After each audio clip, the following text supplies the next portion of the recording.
औज़ुबिल्लाहिमिनश्शैतानिर्रजीम बिस्मिल्लाहिर्रहमानिर्रहीम। अस्सलाम वालेकुम टू माय यार डियर स्टूडेंट्स। जी कैसे हैं आप सब लोग? ठीक ठाक हैं? बिल्कुल फिट फाट हैं? चले माशाल्लाह। आज के एक और लेक्चर में आपको वेलकम करते हैं। आज के लेक्चर में 14.3 एक्सरसाइज के लास्ट 4 क्वेश्चन करेंगे और ये करने से आपकी जो एक्सरसाइज है वो ख़त्म हो जाएगी। तो लेक्चर को स्टार्ट करने से पहले मेरी आपसे रिक्वेस्ट ये है कि काइंडली चैनल को लाइक शेयर सब्सक्राइब ज़रूर कर दीजिए। तो लीजिए डियर स्टूडेंट्स, आपको एक डेफिनेशन समझाने लगा हूँ। बहुत ही मज़ेदार डेफिनेशन है। आपका फिजिक्स का भी ये कॉन्सेप्ट क्लियर हो जाएगा। हाँ जी ठीक है। ये देखिए मेरी तरफ ऐसे देख रहे हैं जैसे मतलब सारों को फिजिक्स नहीं आती। आती है, मुझे बताता हूँ आपको। ठीक है, चलें देखते हैं। अच्छा, अब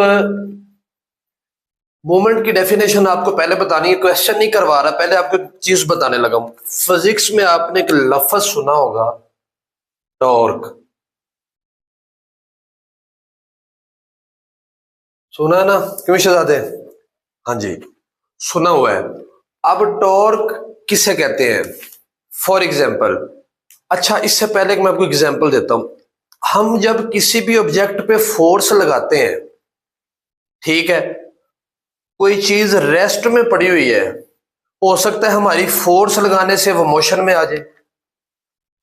जैसे फॉर एग्जाम्पल, एक नीचे कोई खिलौना गाड़ी पड़ी हुई है, छोटा छोटे बच्चों का खिलौना, उसके मैं फोर्स लगाता हूं, वो रेस्ट में मूव करना शुरू कर देगा।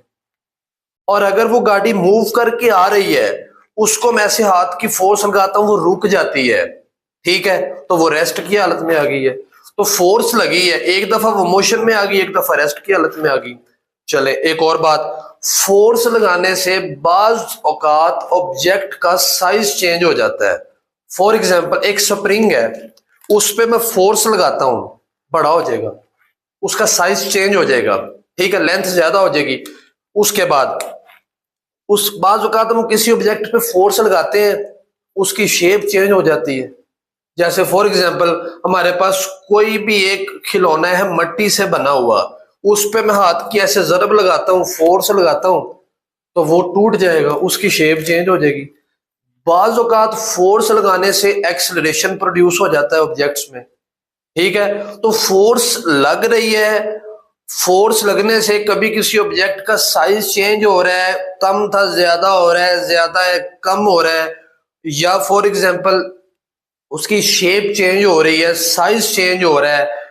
अब फोर्स, जैसे वर्क डन के फार्मूले में फोर्स लगाते थे, एक पॉइंट यहां पे पड़ा हुआ था, इसको उठाते थे, इधर आ जाता था, ये P1 पॉइंट था, ये P2 पॉइंट है, वो दूसरे पॉइंट पे चला जाता था, उसकी पोजीशन चेंज हो जाती थी। ऐसे ही बाज औकात किसी किसी ऑब्जेक्ट्स पे फोर्स लगती है, वो उसकी डायरेक्शन को चेंज कर देता है। कैसे? मैं क्रिकेट खेल रहे हैं, अगर हम, एक बॉल आई है मेरी तरफ इस डायरेक्शन में, मैंने उसको ऐसे हिट लगाई है, उसकी डायरेक्शन चेंज होगी, तो ये फोर्स लगने से डायरेक्शन चेंज हो गई है। अच्छा, अब ये मैं कहता हूं कि मेरे पास एक ऑब्जेक्ट है और ये यहां से फिक्स है, ठीक है। अब मैं ये कह रहा हूं, इस पे मैं अगर फोर्स लगाऊं ऐसे,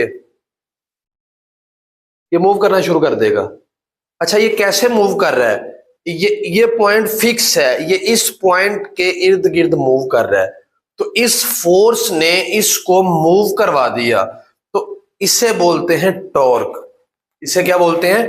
टॉर्क। और मूवमेंट भी कहा जाता है, मूवमेंट ऑफ फोर्स है। टॉर्क की डेफिनेशन है, the turning effect of a force is called torque. मतलब जैसे घरों में हमारे पास अक्सर वो लॉक लगा होता है सर्कल टाइप का, उसको ऐसे घुमाते हैं तो वो ओपन हो जाता है, एक फिक्स पॉइंट के गिर्द वो मूव करता है, इसे टॉर्क बोला जाता है, ठीक है। अब इसका फार्मूला क्या है मोमेंट का? Moment is equal to R cross F. अब इसमें आर क्या है ये बताता हूं, ये देखिए जरा, इसी क्वेश्चन की भी बात करता हूं।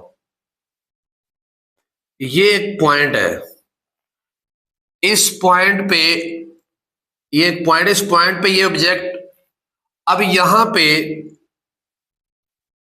कोई भी, यहां पे एक ऑब्जेक्ट है, इस पे फोर्स लगती है, उसको ऐसे मूव करवा देती सर्कल में, ठीक है। अब ये इस पॉइंट के यहां पे फिक्स है और इस पॉइंट के अबाउट जो है ये मूव कर रहा है ऐसे, ठीक है। इस पॉइंट के गिर्द ये मूव कर रहा है। अब ये वाला जो पॉइंट है, फोर्स इसे बोलते हैं अबाउट द पॉइंट, इस पॉइंट के गिर्द मूव कर रहा है। क्वेश्चन देखिए, find movement about the point. For example ये पॉइंट एम है, इस पे एक फोर्स लगती है जो ए से बी वेक्टर है, तो वो वेक्टर पहले बनाना है हमने, इधर क्वेश्चन में बनाते हैं। तो एक बात इसमें याद रखनी है, जब हमने इसमें आर फाइंड करना है ना, आर जिस पॉइंट के साथ अबाउट लिखा होगा उसको पहले लिखना है। अच्छा, अबाउट किसके साथ लिखा हुआ है? अबाउट द पॉइंट एम, तो एम को पहले और ए को बाद। ठीक है जी, समझ लगी है टॉर्क की डेफिनेशन। क्वेश्चन करते हैं जी डियर स्टूडेंट्स, क्वेश्चन करते हैं। क्वेश्चन में सबसे पहले आपको क्या गिवन है? पॉइंट एम गिवन है, वो क्या है? 1 - 3 ए गिवन है 4 3 -1, बी गिवन है -1 3 7। सबसे पहले फोर्स फाइंड करते हैं जो ए से बी की तरफ है। Force represented by A B, तो ए बी का मतलब है बी में से ए को माइनस करना है, -1 में से 4 माइनस, इसके साथ आई प्लस 3 में से 3 माइनस, इसके साथ जे, और जब 7 में से 1 को माइनस करेंगे तो ये +1 हो जाएगा, इसके साथ के। तो इधर आ जाएगा -5i plus 0j plus 8k। ये आपके पास है फोर्स जी। अब R फाइंड करना है, या R is equal to R, ये ना फार्मूले में R क्रॉस F आना है। F निकाल ली फोर्स, R कैसे निकालना है? किस पॉइंट के साथ अबाउट लिखा हुआ है?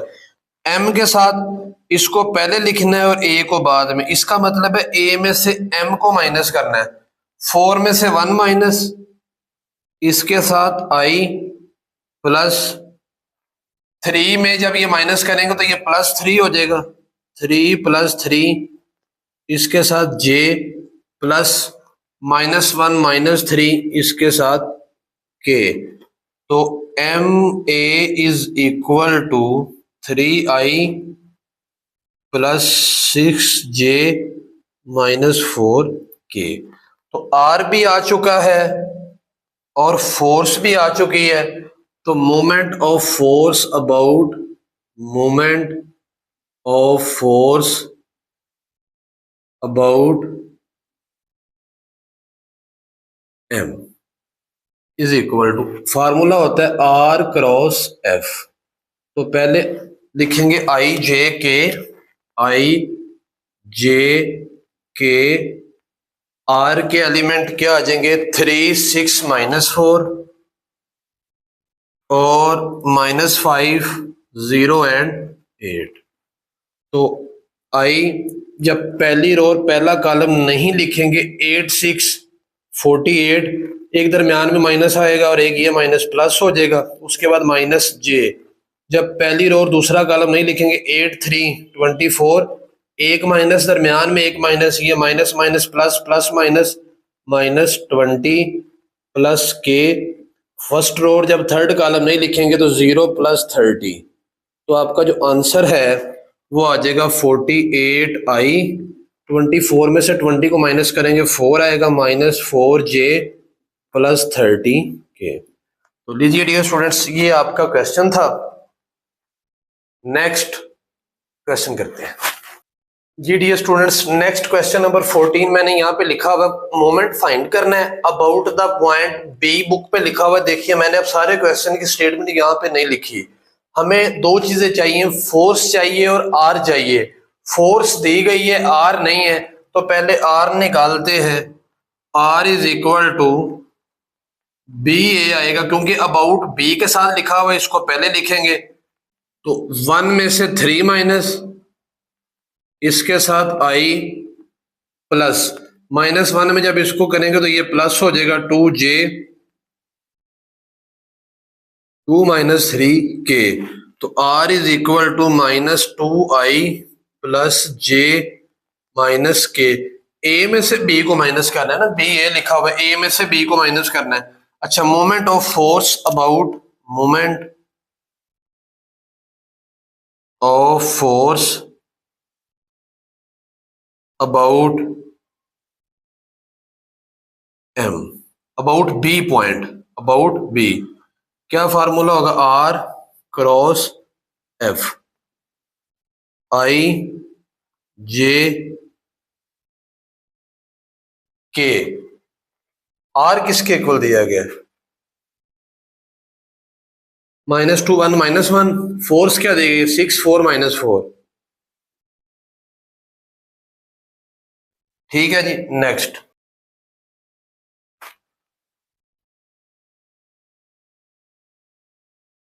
हो गया,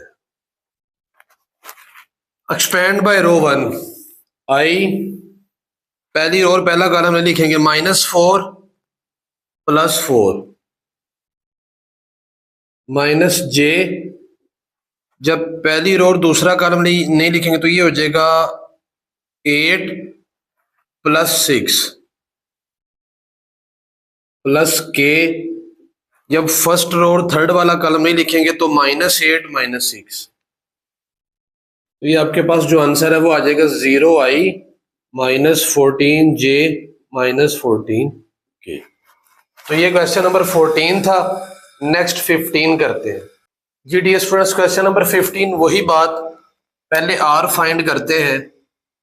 are is equal to, about B के साथ लिखा हुआ है तो बी ए में से बी को माइनस करना है, 1 में से 2 माइनस, इसके साथ आई प्लस -2 -0 जे +1 में ये प्लस हो जाएगा 2, क्योंकि एक माइनस दरमियान में आएगा और एक माइनस ये प्लस हो जाएगा। तो R is equal to -i -2j +3k। तो ये आपके पास है जी आर। तो moment of force, moment of force about point B is equal to, formula वही R cross F, R cross F, I J K, R के element लिखेंगे -1 -2 3, force 2 1 -3, 2 1 -3। Next I, first row और फर्स्ट कॉलम जब नहीं लिखेंगे तो ये हो जाएगा 6 -3 -j, फर्स्ट रो और सेकंड कॉलम जब नहीं लिखेंगे तो ये हो जाएगा 3 -6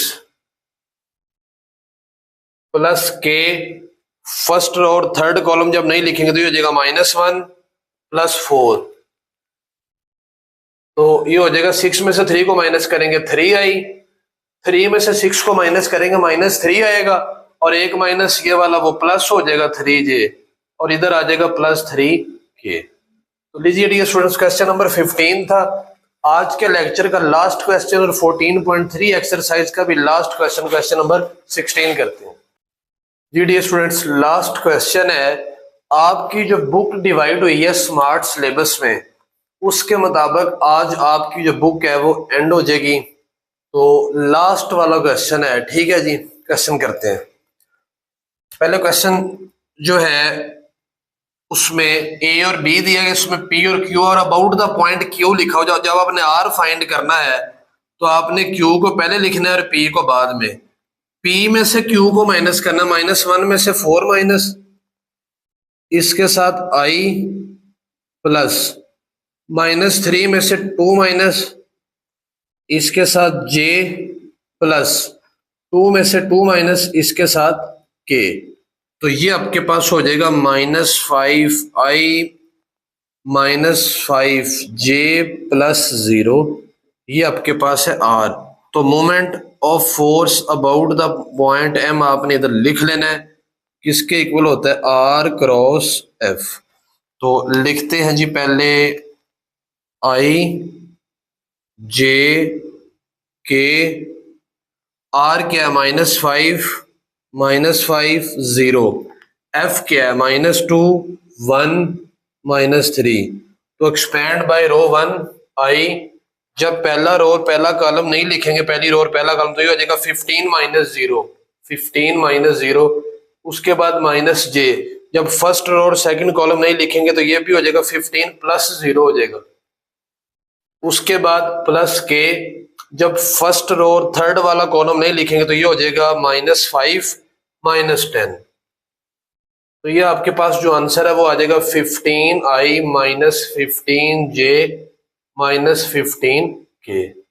तो लीजिए डियर स्टूडेंट्स, आपकी जो बुक है, जो स्मार्ट सिलेबस था उसमें 14.4 एक्सरसाइज नहीं है, 14.3 तक था। तो आज आपका जो 14 चैप्टर है ये भी कंप्लीट हो चुका है, और अल्लाह ताला के फजलो करम से और नबी करीम सल्लल्लाहु अलैहि वसल्लम के तसद्दुक से मैंने पूरी कोशिश की है कि बहुत अच्छे से अच्छे तरीके से समझाऊं। फिर भी अगर आपको किसी भी किस्म की कोई सवाल, कोई भी बात मैथ के रिलेटेड, फर्स्ट ईयर के रिलेटेड कुछ भी समझ ना लगा हो, आपने कमेंट सेक्शन में लाजमी करना है। और नमाज पढ़े, और नमाज पढ़ने के बाद मेरे हक में दुआ लाजमी करनी है कि अल्लाह ताला हम सब के इल्म में, अमल में बरकतें अता फरमाए, और हम सब को हमारी मेहनत से भी ज्यादा सिला अता फरमाए। जो मेहनत करता है जी उसको सिला मिलता ही मिलता है। अल्लाह ताला का ये कानून और कायदा है कि जो इंसान बोता है वही काटता है। तो आप लोग जितनी अच्छी मेहनत करेंगे, जितनी अच्छी प्रैक्टिस करेंगे, आपकी तैयारी उतनी ही अच्छी होगी, उतना ही आपको मैथ आएगा, और उतने ही आपके नंबर भी जो है वो अच्छे आएंगे। तो मेरी तो यही दुआ है कि आप मैथ में अच्छे से, बल्कि सारे ही सब्जेक्ट्स में अच्छे नंबर आए। क्योंकि मैं मैथ पढ़ा रहा हूँ इस वजह से वो मैं मैथ का जिक्र कर देता हूँ। तो आपकी जो तैयारी है वो अच्छी हो, आप कामयाब हो, आप अपने वालिदैन के लिए बाइस फख्र हो। अल्लाह ताला आपको कामयाब करे। मेहनत करें, भरपूर मेहनत करें। कोई भी किसी भी किस्म का सवाल हो तो मेरे कमेंट सेक्शन में कमेंट करें। मुझे व्हाट्सएप पे भी मैसेज कर सकते हैं 030921222727 वाले नंबर पे। इंशाल्लाह मैं उसका आंसर वहां पे जरूर करूंगा। अच्छे तरीके से आप इसके नोट्स बनाएं। अल्लाह पाक आप सबका हामी और नासिर हो। इंशाल्लाह जिंदगी रही तो सेकंड ईयर की जो न्यू बुक आएगी उसके लेक्चर में आपको खुश आमदीद कहेंगे और वेलकम करेंगे। उस लेक्चर में इंशाल्लाह मैं कोशिश करूंगा कि जो मेरा ये कैमरा है इसको भी मैं चेंज करूंगा, इससे अच्छा कैमरा लेके आऊंगा। लेकिन उसके लिए मुझे आपका भरपूर साथ चाहिए। वो साथ ये है कि आपने मेहनत करनी है। ठीक है जी, तो यही मेरी मोटिवेशन होगी। जब आप मेहनत करेंगे, क्वेश्चन करेंगे, मुझे खुशी होगी कि जो स्टूडेंट्स हैं वो देख रहे हैं, सुन रहे हैं, समझ रहे हैं। अपना ढेर सारा ख्याल रखिए, अपने वालिदैन का ख्याल रखिए, बहन भाइयों का ख्याल रखिए, और मुझे इजाज़त दीजिए। अल्लाह पाक हम सब का हामी और नासिर हो। अल्लाह हाफिज़।